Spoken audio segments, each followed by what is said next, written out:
Like many of you, I do quite a bit of internet surfing on my time, mainly on guitar and music topics for entertainment, research, and updates. Yes, I said surfing the internet. Is that what the kids even call it these days? But with many sites I like to spend time in, I find that Reddit users come up with some of the best questions about guitar playing and guitar things in general. The forums allow for a lot of people to jump in and help fellow guitarists get some needed answers, and this is part of Reddit's magic, if you will. So to further help guitarists get some answers and help spread the knowledge to everyone else outside of Reddit's forums, I'd like to tackle a few of these questions to hopefully help some of you who struggle with these issues. If you would like to get more guitar and music insights, lessons, and other cool music and guitar things, please go ahead and hit that subscribe button now. Okay, cool. Let's start with the first post. User asks, removing all strings to clean fretboard. The quick answer is yes. Cut the strings and get to cleaning that fretboard. There was a time when experts recommended leaving 2 strings on to prevent neck bend and something with tension, but I can safely say after all these years of cleaning fretboards on my end, remove those strings and clean it. It's going to be just fine.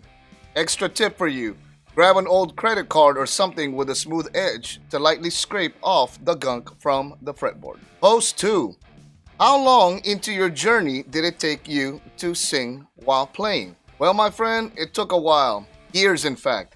You must first master the guitar and then start to incorporate the singing. Depending on the style or what type of songs you plan on doing, it will obviously take a bit of time for the coordination to sync, for notes to be played and sung correctly, and to build that muscle to be able to distinguish which part of your brain will concentrate on for which part of the song. But nonetheless, it can be done, Mr. Sheeran. Post 3. Been playing for like a year, mainly pentatonic improv, not a ton of barred chords.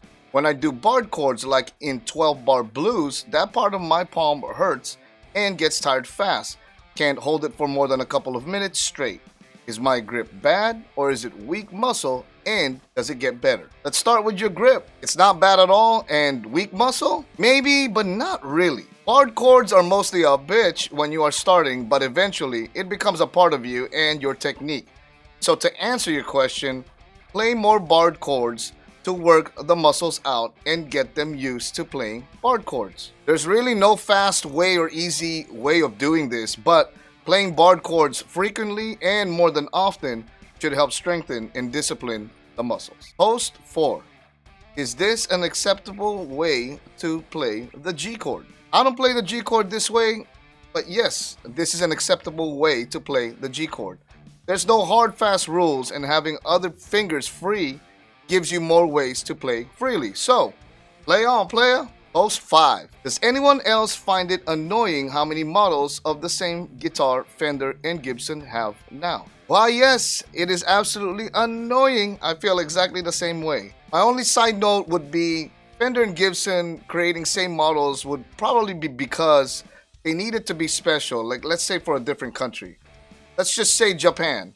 Japan's got guitar makers who are masters, so why not have them create it, right? But for the most part, yes, it is annoying, but maybe I also need a bigger picture to understand why they keep doing this, aside from marketing purposes. Post 6.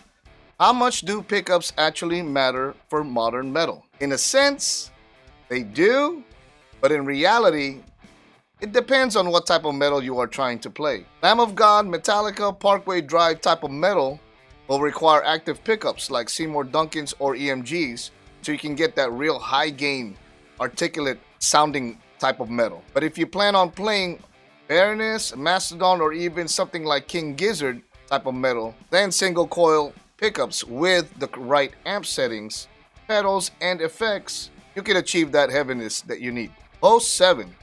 Why does it have this weird buzzing sound? Is it because of poor quality cable? Nope, it is not the cable. The culprit is the gain. Turn the gain down to get some of that hiss down. If you're trying to get more distortion though, you'll need to invest in pedals, effects, or an amp that is more built for the duty. Plugins work too if you want to go that route. Cables only contribute to the hiss if they're really that cheap, or if you are playing with an extremely long cable that is not well built. Post 8. What are some easy songs with chords? That's a nice list that one of the community members provided, and Here's 10 more from my very own list. How about some Guns N' Roses Patience? CCR, Have You Ever Seen the Rain? The Killers, When You Were Young? The Lumineers, Ho Hey?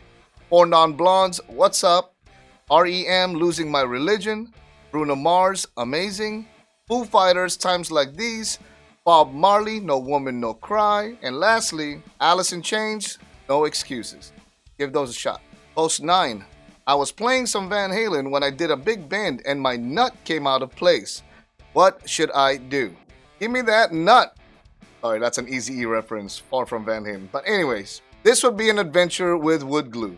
Put a tiny streak under the nut and place back on. Leave it for 24 hours to dry. If you have no wood glue, white glue like Elmer's works just fine as well. And if you have time to check out the actual post on Reddit, the replies are fucking hilarious. I suggest you do. Post 10.